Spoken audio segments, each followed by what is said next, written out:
Listen, do you know how intimidating it is to be sitting next to a total of like $13,000 on stands? One little bump and it's over.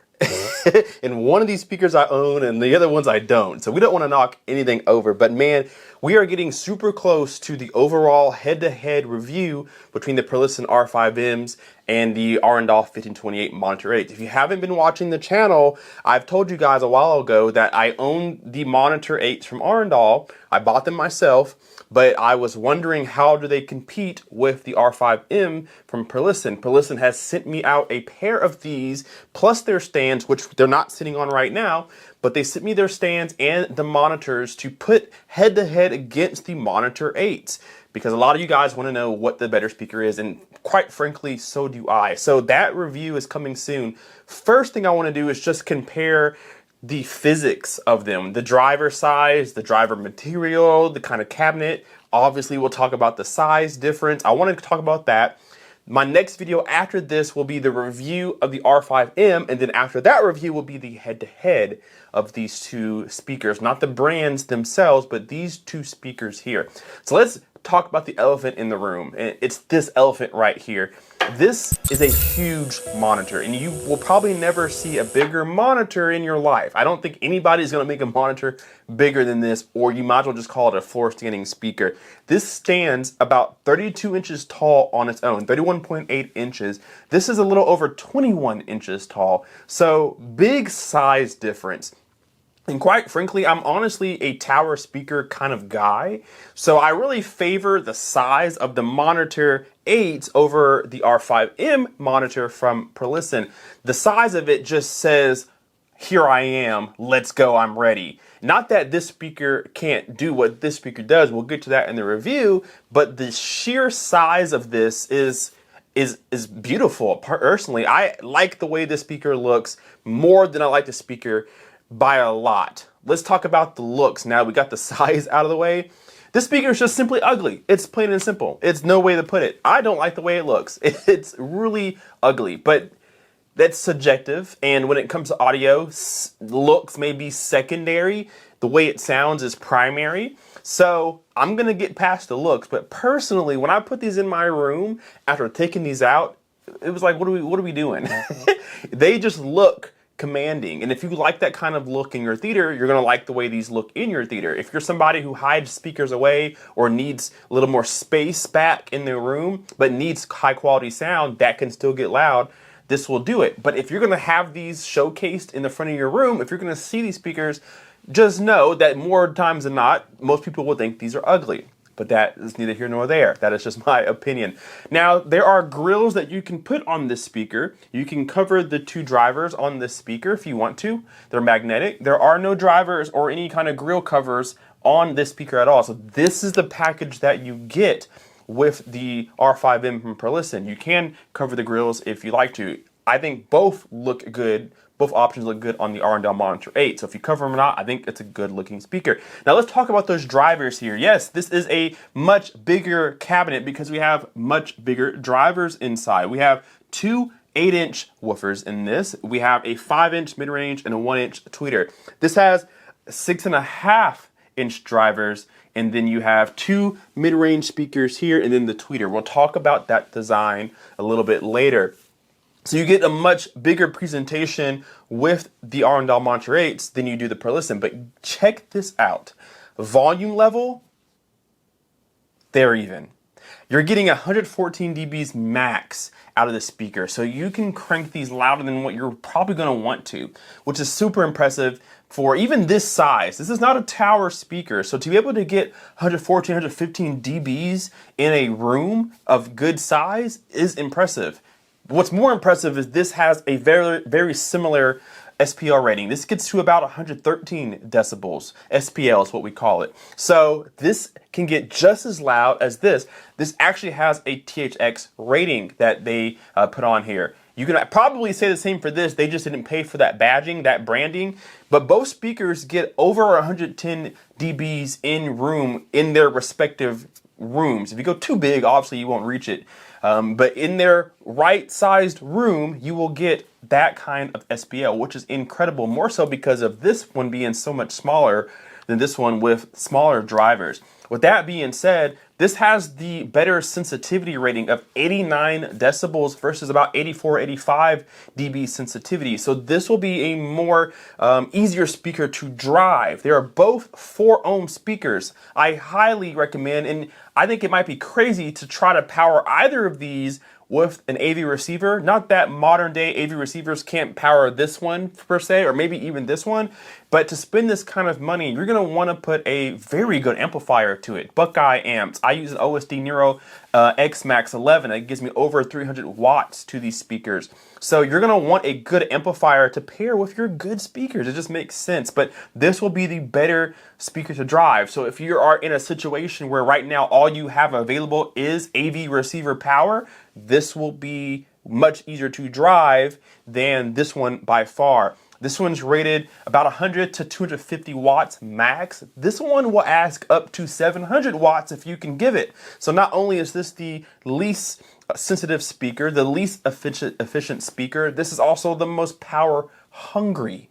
So even though they're both 4 ohms, this one at times can ask for up to 700 watts versus this one maxing out at 250. So again, not a lot of power in comparison, better sensitivity, same dB rating, which is incredible. Now, there's one caveat to the dB rating, the SPL on this speaker. This can do it to about 20 hertz or so. It's rated in-room response to about 16 hertz.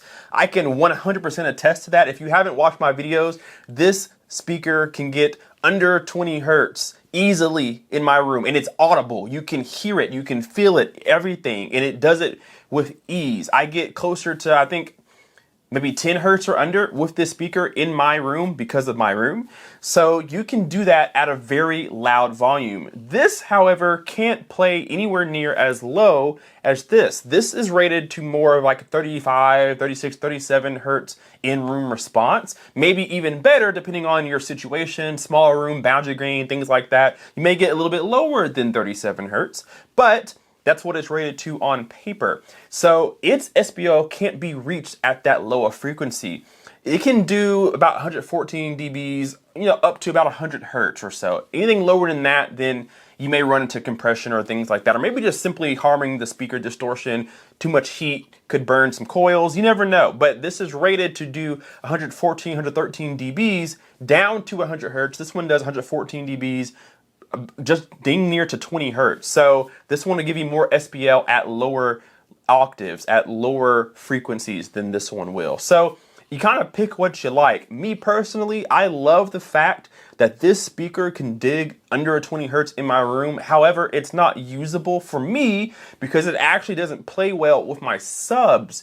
When all my subs are playing 20 hertz and then you throw 20 hertz at this, I'm actually causing myself some bass management issues. So I actually don't have this playing full range at all. I actually have it set to 120 hertz, which is weird, but that's how I get my best and my most bass out of my room, is to not throw a whole bunch of bass at my speakers. So this may be a better speaker for my room, to be honest with you, but we'll leave that for the full review.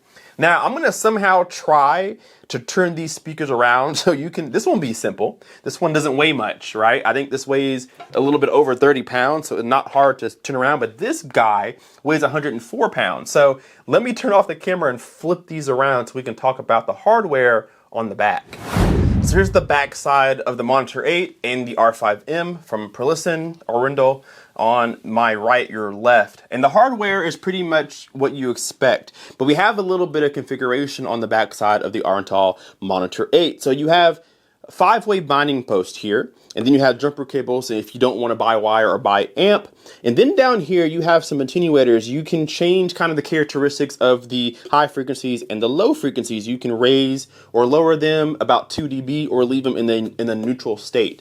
So you can kind of play around with the sound. Now, as you guys can see on mine, I actually have the high frequencies boosted about 2 dB. I find this speaker to be, I don't know, I'll actually save that part for the review, but I have the high frequencies a little bit attenuated towards the positive section just because of my preference here. You don't have that option on the Perlisten R5M. It's just positive and negative here. There's no option for bi-wiring. There's no option for bi-amping. There's no option to attenuate if you'd like to. Very simple otherwise. Some things that you'll notice different from the Arendal versus the R5M are these 4 holes here. You don't have them. You can get a VESA mount for your monitor R5Ms and mount them to the wall, angle them, point them, whatever. The speaker, again, doesn't weigh much, so you can put this on a wall stud, angle it down, get it off the floor, maybe skip the stands and put them on the wall with their available VESA mount, which they didn't send, which is fine because I wasn't going to do it anyway. But you can mount these speakers. These are far too heavy to be mounted, so you will have to buy a stand or make your own. Some people use cinder blocks, whatever. But you cannot mount this speaker whatsoever. Keep that in mind. Now, you can't avoid talking about this giant port on the back. It's flared, it's huge, it's as big as my hand, and they do have a port plug to port plug these if you like to. So you can run this in a ported or sealed configuration depending on your room. I have tried both and I've done measurements. I personally like it with the ports unplugged to get all my bass, all my extension. When I plug them, it doesn't necessarily lower the lowest frequencies, but it does kind of play with my upper low bass, 70, 80 hertz, 60 hertz. I didn't like what it did in my room, so I leave them unported. Now, you may be thinking, okay, so the R5M isn't ported, but it actually is. There is a grill that goes all the way around the sides and the back, because underneath it, which I will show you guys in B-roll here, there are ports. There are ports in the R5M that you can also plug if you want to make a more sealed, precise sound, or maybe you want a little more lower end, you can leave them unplugged. But the technology, the reason why R5Ms have the port on the bottom is to reduce port chuffing to an extent. So instead of hearing the air escape through the back, a little bit of turbulence potentially, which actually this speaker doesn't have hardly any turbulence, any port chuffing, but just to eliminate the chance of it, they have it down below and it disperses against the stand down here. So it kind of spreads out, right? But also, if you have the speaker tucked into a corner or against the side wall or the back wall, it's nicer that you have the port firing downwards to eliminate a little bit more boundary gain. This speaker is on the back, so if I start to push the speaker towards the wall, you get a little more boundary gain. That could be good or bad. It could be good if you need a little more bass reinforcement, but you're gonna have to manage it. If you have a power hungry and a bass hungry speaker like this, you put it against the wall, you could add some negative bass, some muddy, some boomy, some unwanted bass characteristics. This kind of limits that for you by having it down firing, but you can port it underneath or seal it if you like to. So I'm going to try to turn these sideways for you. My stands do kind of swivel, but I want you guys to see how much deeper the Perlisten, or excuse me, the Arendals are versus the Perlisten speaker.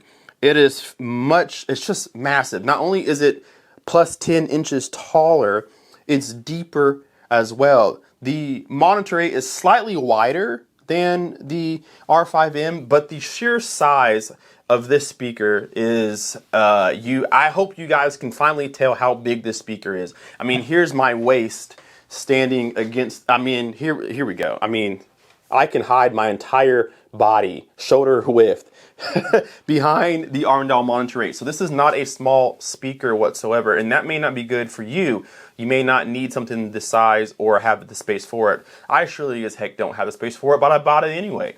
But the R5M is a much smaller speaker, more like what you're used to a monitor seeing. This is not a small speaker compared to the rest of the space. This is just an anomaly. This is just a big speaker. This is not a small speaker. This is just a large speaker. So that's the size, that's the width, the characteristics.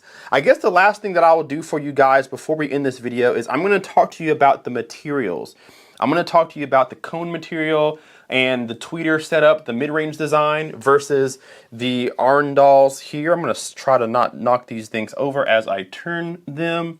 But let me talk about the materials so you guys can see how they were constructed and what the differences are there. So let's end this video talking about the materials used for the drivers here, starting with the R5M. So you guys have noticed on some of their higher end R series speakers, S series speakers, we have this design where we have two mid-range here, and then the tweeter in a silk diaphragm kind of design that they've taken from the higher S line. So you're getting not only the technology trickling down from their best stuff, but you're also getting some really good timbre matching. And what's really unique about this is that this gives you some really good dispersion, right? So this is going to excel in music, probably in comparison to this one.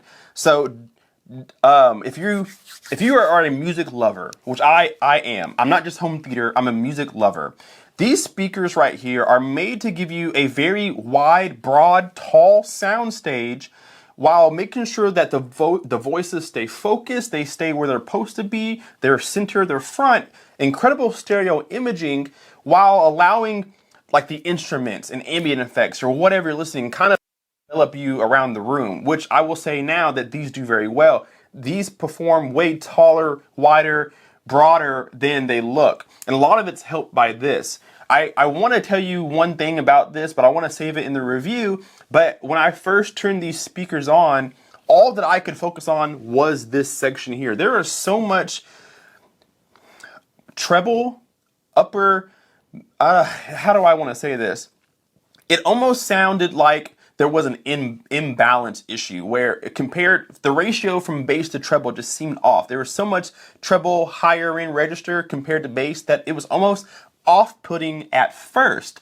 But when you sit down and you listen to these critically, like really listen to the music and what these speakers are doing, you really start to appreciate this section right here. Voices stay forward. There's never any really fatigue. It's enveloping, it's attention grabbing, I'd say, because it sounds so lifelike that it's like, whoa, right? And it makes you sit there and listen like, you don't really listen like this. You kind of listen like this. And it really like makes you sit forward like, wow. So what they're doing here is truly unique. There is a sound difference between these two speakers, and I'll leave that for the review. But this is taken from their higher end models, and man, it does make a huge difference. We have 6.5-inch drivers here made out of HPF here. So a really well-built speaker, more tailored to the sound quality of things. That's what this is after, is the absolute audiophile. I think this is too, but they do it in different ways. Let's move to the speaker here. We have a lithium magnesium tweeter here. We have aluminum drivers here. And then I can't remember what the mid-range was, a carbon graphene mid-range here, 5-inch mid-range, 1-inch tweeter, and then 2 8-inch aluminum drivers. And how they give you audiophile sound is different. Both of these speakers give you audiophile sound. How they chose to do it is different. We can't ignore the fact that this whole entire baffle is made out of high density fiberboard, and it's curved, so it's time aligned from top to bottom. Each driver is timed aligned because it's curved, so they all the sounds, all the frequencies reach your ear at the same time. We don't have that technology in this particular speaker. We're going a different route. You guys can see that this tweeter is within a waveguide. It is kind of an oval shaped, so it's not only tall, but it is very wide, and that comes through on music and movies. This has a very similar style, almost like a dome, almost, right? Where the tweeter is recessed in this waveguide and it's dispersed. And it's pretty even. It's still an oval, but again, it's wide and tall, just like the Arendal. So what I can end this video saying is that both manufacturers sat down and really said, what can we do to make a speaker that's undeniable? What can we do to make a speaker that when somebody listens to it, there is nothing bad that they're going to be able to say? And although that's hard to do, and I don't think any speaker is unflawed, I think both speakers have phenomenally portrayed what an audiophile wants to hear. And that's not just for music, it's for movies. However, one of these speakers, I think, takes the cake for movies, and one takes the cake for music. You're probably going to say, oh, I know which one it is. You're going to be surprised in the review. I'm going to end that there. That is the physical shootout between the Arendal Monitor 8 and the Perlisten R5M. Stay tuned for the full review of the R5M. I've almost listened to enough where I'm ready to fully talk about it. So once that video goes live, I will then put a review head-to-head of which one I think is the better speaker. Thank you guys so much for watching. Hit that like button, subscribe if you're not already, and we'll see you in the next video. Keep this guy out. Peace.